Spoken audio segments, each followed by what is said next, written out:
కానీ చాలామంది భక్తులు లేకపోతే మీ ఫాలోవర్సు మీ ఫ్యాన్స్ అనుకోండి ఒక రకంగా. రాధా మనోహర్ దాస్ గారు రాజకీయాల్లోకి వస్తే మంచి జరుగుతుంది.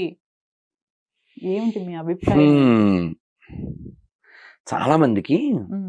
మొన్న ఎక్కడ ఎవరో పోలీసులు కలిశారు. ఎక్కడ ఏ ఊర్లోనో ఈ తిరిగే ప్రయాణంలో గుర్తులేదు కానీ హ్మ్. ఎక్కడ ఎయిర్పోర్ట్లో ఇక్కడే వాళ్ళు ఎవరో తీవ్రవాద ఈ అక్రమ చొరబాటుదారులు వస్తారుగా, ఓకే. వాళ్ళని అక్కడ కూర్చోబెట్టేసి నా దగ్గరికి వచ్చారు సెల్ఫీ కోసం. హ్మ్. సార్ వాళ్ళు విదేశాల నుంచి వచ్చారు, ఏమైనా అనే కంట్రీ ఉందిగా, అక్కడి నుంచి వచ్చేసారు, వాళ్ళని తిరిగి పంపించేస్తున్నాం గురుజీ. సో మమ్మల్ని సెక్యూరిటీ పంపించారు, సెల్ఫీ కోసం వచ్చారు. ఎస్ఐ ఎవరు మొత్తానికి వాళ్ళు మాట్లాడుతూ మీ ఇంటర్వ్యూలు మీవన్నీ చూస్తుంటాను, ఒక్కో మాట AK-47లో ఉంటుంది గురుజీ, అది ఇది అని వాళ్ళ సంతోషం చెప్తూ ఉన్నారు. ఇప్పుడు ఇలాంటి భావజాలం అంటే చాలామందికి చాలా చెప్పాలని ఉన్నా చెప్పడానికి చాలా భయం చేత, మొహమాటం చేత, లేదంటే ఏమన్నా అయిపోతుందేమో, నా మీద కేసులు అవి పెట్టారు మన గవర్నమెంట్, ఇక్కడ అక్కడ కూడా, తెలంగాణలో ఉంది, ఆంధ్రలో కూడా ఉంది. మీకు తెలుసు, లాస్ట్ ఇంటర్వ్యూలో మీరే చెప్పారు కదా. చెప్దాం అనుకున్నా ఇందాక అంజిబాబు గారికి, మీ ఇంటర్వ్యూ ఎఫెక్ట్ నాకు ఒక కాల్ వచ్చింది. శంకర కళ్యాణ్ తెలుసు కదా, లాయర్, అంతకుముందు వారు చాలా తెలుసు కదా, ఇప్పుడు కొంచెం పక్క ఉన్నారు, వారు మాట్లాడట్లేదు కానీ చాలా గట్టిగా మాట్లాడతారు, చాలా స్ట్రాంగ్గా. ఆయన ఫోన్ చేశారు, గురుజీ ఇంటర్వ్యూ చూశాను, ఇలాగా టీటీడీ వాళ్ళు వెబ్సైట్లో ఇది వాళ్ళు ఎవరు అసలు మిమ్మల్ని రానివ్వకుండా చేయడానికి అది ఇది మిమ్మల్ని కనుక్కుని దాని మీద డిసిషన్ తీసుకుందామని చేశాను, చూడన్నా మంచిది, శంకర తీసే టీటీడీ వంకర, మనకున్నాడు శంకర చెప్పాను. సో అంటే దాని యొక్క స్పందన వచ్చింది. సరే, మీరు ఇప్పుడు అడిగిన ప్రశ్నకి మంచి చెయ్యాలి అని మనకుంటే సరిపోదు, మంచి చెయ్యాలనుకునే వాళ్ళని ముందుకి మొన్న గంగాధర శాస్త్రి గారు మాట్లాడుతూ చెప్పారు, ధర్మం దేశము రక్షించాలి, రక్షించబడాలి అని ఎవరైనా ప్రయత్నం చేస్తే వాళ్ళని రక్షించుకోవాల్సిన బాధ్యత కూడా మనకు ఉందిగా. ఎప్పుడో ఒక వీడియో చూశాను, మన అసదుద్దీన్ ఓవైసీ ఆయన చెప్తున్నాడు, హమేషా మోడీ నై రహేగా, హమేషా యోగి నై రహేగా. సరే, వాళ్ళు లేకపోతే ఏమిటి, ఆ లెగసీ కంటిన్యూ ఎలా చేయాలి అంటే, వాళ్ళు ఏదో మనకి కట్టుబానిసలో వాళ్ళు పని చేసేస్తారు, మన పని మనం చేసేసుకుంటామా? కాదు కదా. అల్లు సీతారామరాజుకి ఏం పని, పెళ్లి చేసుకోకుండా జీవిత త్యాగం చేయడం. కాబట్టి ఎవరి స్థాయిలో వాళ్ళు ధర్మం కోసం పనిచేయాలి, దేశం కోసం పనిచేయాలి. మనం పని చెయ్యకపోతే, అసలు పని చేసి త్యాగం చేసిన వాళ్ళు లక్షల మంది ఉంటే కూడా పాకిస్తాన్ పుట్టిందిగా.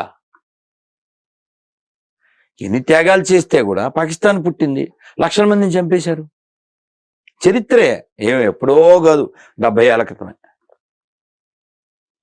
కాబట్టి మనకి తగినటువంటి ప్రోత్సాహం లేనప్పుడు మనం ఏం చేస్తాం చెప్పండి. నేను మీ ప్రశ్న ఇంతకుముందు కూడా చాలాసార్లు చాలామంది అడిగారు. వాస్తవానికి నా జీవితానికి నేను బాగా చదువుకోవాలి, నేను బాగా వినాలి, బాగా జపం చేసుకోవాలి, కీర్తన చేసుకోవాలి. నా దగ్గర బోల్డ్ పుస్తకాలు, మొన్న కూడా నైమిషారణ్యం వెళ్తే ఇంత పెద్ద పెద్ద పుస్తకాలు 2 ఇచ్చారు, ఉపనిషత్ సారాలు, ఇంకా అవి ఇవి మేమన్నీ చదువుకోవాలి. నా ఇప్పుడు శివకృష్ణ గారు చెప్తున్నారు, నేను రోజు 4 గంటలు చదువుకుంటాను. లక్కీ సార్, మాకు అదృష్టం లేదు అనుకున్నాను. బాగా చదువుకోవాలి. మరి నేను ఎందుకు మాట్లాడుతున్నా? I suppose to remain silent కదా. సాధువు అంటే మౌనంగా ఉండాలి, ఓ మౌనం ఉండాలి. ఎందుకు అంటే ఆయన వెంటనే అన్నారు, అవన్నీ వేరే యుగాల్లో అండి, ఇప్పుడు కాదు అంటే. సార్, మీ మాటకే సపోర్ట్ చేస్తున్నాను sir. The world is going havoc not because of the violence of the bad people, because the silence of the good people. దానికి మాట్లాడుతున్నాను సార్. ఆ తిరుమలలో జరిగిన అన్యాయం కావచ్చు, దేవాదాయ శాఖలో అన్యాయం కావచ్చు, మరొకటి కావచ్చు, ప్రశ్నించవలసిన సందర్భము, అవసరము, ఆవశ్యకత ఉంది. అందుకని మాట్లాడుతున్నాను. అదే మాట్లాడితే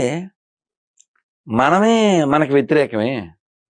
మీరు ఎప్పుడన్నా గమనించండి, ముస్లింకి వ్యతిరేకంగా మాట్లాడడం మనం చూడం. అవును. చాలా అరుదుగా ఉంటుంది. అసలు చూడండి సార్, అరుదుగా కూడా కాదు. మరి మనకేంటంటే వాడు బొట్టు పెడతాడు, వీడు బొట్టు పెడతాడు, వాడు గుడికి వెళ్తాడు, వీడు గుడికి వెళ్తాడు, వాడు తాడు కడతాడు, వీడు తాడు కడతాడు, కానీ ధర్మానికి పాడిగట్టేస్తాడు. వీడికి ధర్మం కంటే, దేశం కంటే, దేవాలయం కంటే కులము, పార్టీ, డబ్బులు ముఖ్యం. దుర్మార్గం కదా. మేము పలానా కులం అని భుజాలు చరిచి మీసాలు వేసి ఏదేదో హడావిడి చేస్తాడు. అసలు కులం ఎక్కడి నుంచి ఉంటుంది? ధర్మమే లేకపోతే. అప్పుడెప్పుడో లాంగ్ ఎగో ఐసిస్ అంటారు కదా తీవ్రవాదులు, వాళ్ళకి 60 మంది దొరికారు. పాకిస్తాన్ వాళ్ళు కొందరు, ఇండియన్స్ కొందరు. వాళ్ళందరినీ చెక్ చేశారు. 35 మందిని వదిలేశారు వాళ్ళ మతం కాబట్టి. మిగిలిన 25 మందిని వేసేశారు. వేసేటప్పుడు ఏమండి, మీరు రెడ్డి గారండి, మీరు శెట్టి గారండి, మీరు నాయుడు గారండి, ఇలా అడిగి ఏమన్నా వేసారా? అలా ఏమి ఉండదు. చరిత్ర చూడండి, నా సొంతం ఏం కాదు. ఎక్కడో పాకిస్తాన్ గురించి మాటలు కాదు, మన పాత బస్తీలో కూడా బోల్డ్ దేవాలయాలు చెత్త కుప్పల్లో ఉన్నాయి. మొన్న కూడా ఏదో మట్టిలోకి వెళ్ళిపోయింది హనుమాన్ దేవాలయం. చెత్త కుప్పలు, చెత్త అంత అడుగు కూడా పెట్టలేం. ఎందుకలా? విగ్రహారాధన వ్యతిరేకిస్తారు కాబట్టి వాళ్ళ దృష్టిలో అది సాతాను. అలాంటి వాళ్ళు మనకు భయ్యాలు అవుతారో నాకు అర్థం కాదు. చాలా చిత్రంగా ఉంటుంది ఈ కాన్సెప్ట్. ఇప్పుడు నేను లాస్ట్ టైం కూడా మీతో చెప్పాను, ఎవరితో చెప్పాను, 5 ఏళ్ళు ఇక్కడ హోమ్ మినిస్టర్ ఉన్నారు కదా ఆయన, ఒక ఆయన ఏం పేరు, ఏదో మహమ్మద్ అలియా ఏదో పేరు, తెలంగాణ హోమ్ మినిస్టర్గా, తెలంగాణ హోమ్ మినిస్టర్ ఆయన పేరు మహమ్మద్ అలియా ఏదో పేరు. మరి ఆయన శాల్యూట్ చేయడం చూసామా మనం? వాళ్ళు ఏం మాట్లాడరు, చాలా చిత్రంగా ఉంటుంది. వందే మాతరకి అబ్జెక్షను, జనగణమనకి అబ్జెక్షను, శాల్యూట్ చేయడానికి అబ్జెక్షను. మరి అలాంటప్పుడు అకార్డింగ్ టు వాళ్ళ పుస్తకం ప్రకారమైనా కొన్ని చూద్దాం. దేవాలయాలు ఆక్రమించి వాటిని మసీదులు చేయకూడదుగా. వాళ్ళ పుస్తకం ప్రకారం ఉచితాలు తీసుకోకూడదు తెలుసా? వాళ్ళ పుస్తకం ప్రకారంగా ఉచితంగా వచ్చిన డబ్బులతో హాజయాత్రకు వెళ్ళకూడదు. కేవలం ప్రపంచం అంతా మా గుప్పిట్లో ఉండాలనే కాన్సెప్ట్లతో వాళ్ళు పనిచేస్తూ ఉంటే, మాకు మా ఇల్లు, మా పిల్లలు, ఇలాంటి కాన్సెప్ట్లతో హిందువులు ఉన్నారు. ఏమవుతుంది? ఎక్కడ అతని పేరేంటిది, రాజమండ్రి ఎంపీగా పనిచేశాడు ఉండవల్లి అరుణ్ కుమార్ అని. ఆయన చాలా క్యాజువల్గా, నిర్లక్ష్యంగా ఏమవుద్ది, అంతా క్రిస్టియన్స్ అయిపోతే, అంత ముస్లిమ్స్ అయిపోతే ఏదో నోటికి వచ్చినట్టు పేలేశాడు. ఏమైపోతుంది? అలా అయిపోతే ఏమైపోతుంది? ధర్మం ఉండదు, అంతే. దరిద్రమైన ధర్మం ఉండదు. ధర్మం లేకపోతే ఏమవుతుంది? నాశనం అయిపోతుంది, జనహరణం అయిపోతుంది. అనాలిసిస్ చేయండి. పోనీ ఎవరితో అయినా మాట్లాడతా, మీరు ఎవరినైనా, ఎనీ ముస్లిం, ఎనీ క్రిస్టియన్, ఈ భూమి మీద ఎవరికి హక్కు ఉంది అని అడగండి. మీ లాస్ట్ టైం కూడా చెప్పాను, ఒక టేబుల్ పెట్టండి, భగవద్గీత, బైబిల్, ఖురాన్ పెట్టండి. ఈ మూడిట్లో మానవత్వానికి వ్యతిరేకంగా ఏ పేజీ, ఏ వాక్యం ఉన్నా కొట్టేద్దామని చెప్పాను. పోనీ వీడియో చూసాకన్నా కామెంట్ పెట్టండి, నెంబర్ ఇవ్వండి, నేను మాట్లాడతాను. మనం పెద్ద ఆలోచన చేస్తే ప్రపంచం అంతా 700 కోట్ల మంది పైన ఉన్నారు, అందరూ మనుషులే. నువ్వు రిలీజియన్ ఏదైతే మాకేంటి, you can follow as you wish. నేను చెప్తున్నా, ఈ మాట అందరూ చెప్పేస్తే అయిపోతుందిగా, గొడవలు రావు కదమ్మా. గుళ్ళు మసీదులు ఎందుకు మారాలి? దుర్మార్గం కదా అది. కానీ ఫైనల్ గా ఒక చివరి ప్రశ్న గురువు గారు, ఈ మధ్య కొన్ని 2-3 వీడియోలు చూశాను, మీవే చూశాను స్వయంగా. సాయిబాబా, షిరిడి సాయిబాబా అనే అతను ముస్లింకి సంబంధించిన వ్యక్త హిందువుల భగవంతుడు కాదు అని వాదిస్తున్నారు. ఎలా అంటే మన హిందువులోనే అమ్మ నువ్వు ఏ ప్రశ్న అడుగు తల్లి, ఆ, నేను ఆన్సర్ ఇస్తా, అనుమానం ఏం మన లేదు. హిందువుల్లోనే చాలా మంది ఆయనకి భక్తులు ఉన్నారు, ఉన్నదే వాళ్ళమ్మా, గుడ్లు మన కట్టిస్తున్నారు. హిందువుల్లోనే కదా ఉన్నదే వాళ్ళు, అవును, హిందువులే కదా భక్తులు. ఇంకెవరూ లేరు. ఇదంతా. నీకు నా వీడియోల్లో అది వెతకలేము ఎక్కడుందో. తెనాలిలో ఓకే. రైల్వే స్టేషన్కి వెళ్ళినప్పుడు ఒరే కారపు అన్నాను, రాత్రి ఆల్మోస్ట్ ఈ టైం. అక్కడికి వెళ్ళి వీడియో తీశాను. ఏమని మాట్లాడని చెప్పనా, అటు తిరిగి ప్రియా హిందూ బంధువులరా మీకు ఇప్పుడు దరిద్రం చూపిస్తా అని కెమెరా తిప్పాం. ఓ విషయం చూపిస్తా, ఓ చిత్రం చూపిస్తా అనలే, ఒక అద్భుతం చూపిస్తానులే, ఒక దరిద్రం చూపిస్తా అని కెమెరా తిప్పాం. ఏంటి తిప్పి మధ్యలో గుడి, పక్కనే మసీదు, పక్కనే చర్చి, ఈ షేపులో సాయిబాబా గుడి కాలు చూపిస్తా. చిత్తూరులో కూడా ఒక ఆయన నాకు పెట్టాడు. ఈ ఏ ముస్లిం అయినా పిలిచి మొక్కుతావా అని అడగండి, కాల్ చేస్తా, చేయమంటే చేస్తా. ఏ ముస్లిం అయినా సాయిబాబాను మొక్కుతాడా, యాక్సెప్ట్ చేస్తాడా? లేదు. అంటే వాళ్ళకి అక్కర్లేదు, పాయింట్ 1. ఓకే, క్రిస్టియన్ ఏమన్నా యాక్సెప్ట్ చేస్తాడా? వాళ్ళకు కూడా అక్కర్లేదు ఇతను. పోనీ ఆయన నోరిప్తే ఏమనేవాడు? అల్లా మాలిక్ అనేవాడు. సబ్కా మాలిక్ ఏక హై అంటే అందరికీ ఒకడే దేవుడు. మాలిక్ అంటే కాపరి అనొచ్చు, లేదా బాస్ అనొచ్చు అనుకోండి. సరే, అందరికీ ఒకడే. ఎవరు అతను? సబ్కా మాలిక్ ఏక్ హై, అల్లా మాలిక్ హై అంటే ఏంటి అర్థం? ఏం మాట్లాడదాం?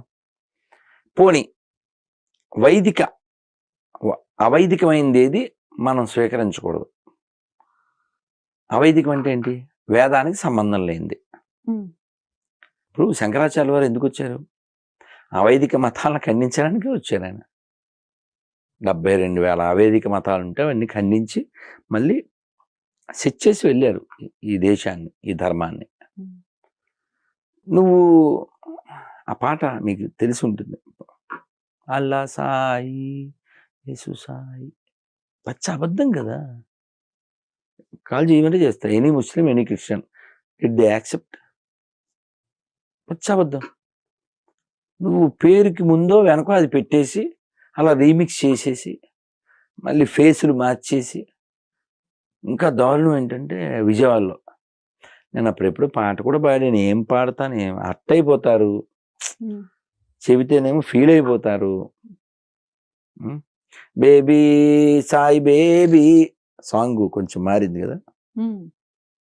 ఎందుకు అలా పాడానంటే చీర కట్టేశారు, దసరాకి పట్టు చీర కట్టేసేసి ఇంకా అలంకారం చేసేసారు. దేనికి? విజయవాడలో అమ్మవారు ఉన్నారు కదా, రాజరాజేశ్వరి ఉన్నారు, కనకదుర్గమ్మ ఉంది. అలంకారం ఎవరికి చేయాలో వాళ్ళకి చేయాలి. ఇప్పుడు వీళ్ళకి మన గొర్రెలకి ఏం పెద్ద తేడా ఉంది? అక్కడ గుణదలని ఉంది విజయవాడలో, వాళ్ళు పలకీ సేవ, కొబ్బరికాయలు, హారతి, గుండు కొట్టుకోవడం, చెవులు, ఇంకా అంతా కాపీ పేస్ట్. దేనికంట?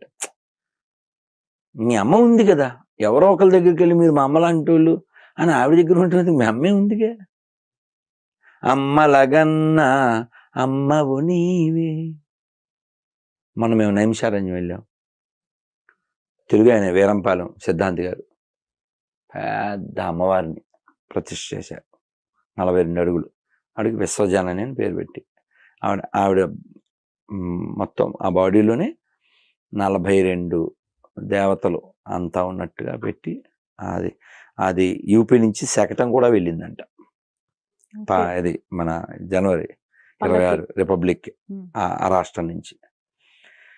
సరే, ఇప్పుడు మనకి ఆ విశ్వభావన ఉంది. ఈ సాయిబాబా ఈ పేరు ఇవేమీ వైదికంలో లేవు. రామ అర్థం ఏంటి? రామ ఇతి రామ, అందరికీ ఆనందమునిచ్చేవాడు. కృష్ణ సర్వాకర్షకుడు. శివ శుభమునిచ్చేవాడు. శంకర శంకరోతి శంకర. మీనింగ్ చెప్పండి సాయికండి.